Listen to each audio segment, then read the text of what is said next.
Do you like over-the-top physical challenges and possible injuries? Then watch Wipeout. Like seeing people survive in the wild with nothing but their wits? Then there's Survivor. If you even want to see a bunch of weird, quirky people living together and talk trash about one another, there's Big Brother. Real Housewives, The Kardashians, The Bachelor, The Bachelorette, American Idol. There's a reality TV show for everybody. But there was a time long ago when reality TV show had just reached its high point, when a certain cartoon made its way onto the stage and took the world by storm. I guess you could say it wanted to be famous.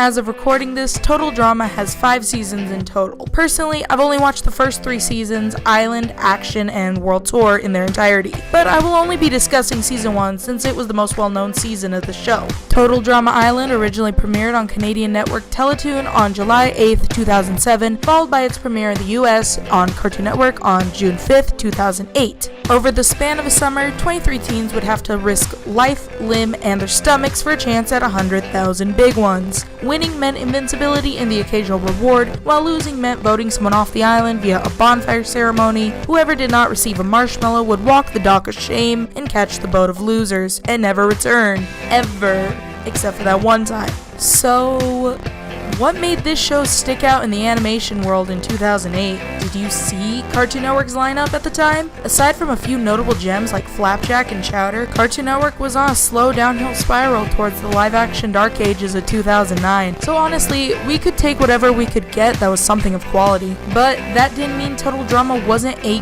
great show. It was an exaggerated parody of the hottest TV trend at the time. People loved it, whether you were in the target demographic or not. So, what made Total Drama so special? Personally, I think it has to do with 3 important factors: the characters, the setting, and the drama. Total Drama Island started the series' wild popularity off with the original cast of 23 campers: Heather, Duncan, Izzy, Jeff, Courtney, Justin, Noah, Lindsay, Owen, Cody, Harold, Beth, Katie and Sadie, Eva, Ezekiel, DJ, Gwen, Bridget, and Lashana. All living on the dingy island Camp Wawanakwa with the host with the most lawsuits against him, Chris Lightning McLean, and his potential no-homo life partner, Chef Hatchet. That's a lot of characters, but that just meant there was a possible favorite for every viewer. Every single character in the cast was a stereotypical personality you'd see on these kind of shows. You got the party bro, the crazy chick, the fat funny guy, the geek, the goth, the homegirl, and the mean girl, just to name a few. My personal favorites were Lashana and Gwen because I am a lesbian, but just because they were stereotypical doesn't mean they don't get great character development. Characters like Gwen and Courtney, for example, went from just the goth and the A-type to Gwen, the really smart and really cool goth girl who helped boot off Heather, and Courtney, the ex-CIT who learned how to let loose after a while and fall in love with Duncan, the bad boy ex-con who was sweet on her. Nearly everyone had some type of development. The setting really plays into the feel and the personality of a show, and when you take place at a dingy old summer camp with gross food, dirty cabins, and chill people, it creates this kind of nostalgic feeling for a TV show and for a place that I've never been to, but it just has that kind of mojo. From the disgusting food prepared by a really mean chef to the wild animals that would occasionally pop up and possibly threaten our characters during their downtime, it felt like a real, genuine summer camp. Especially with scenes of the cast watching scary movies on a projector and having campfire talks, sharing their darkest fears. It just felt so natural and like you could just pop in and be there. Much like how reality TV shows had this sense of realism to them. Now, we gotta talk about the drama, and boy, there was a lot of it. The show was called Total Drama for a reason, after all. Most of the drama in the show was started by Heather, our resident mean girl.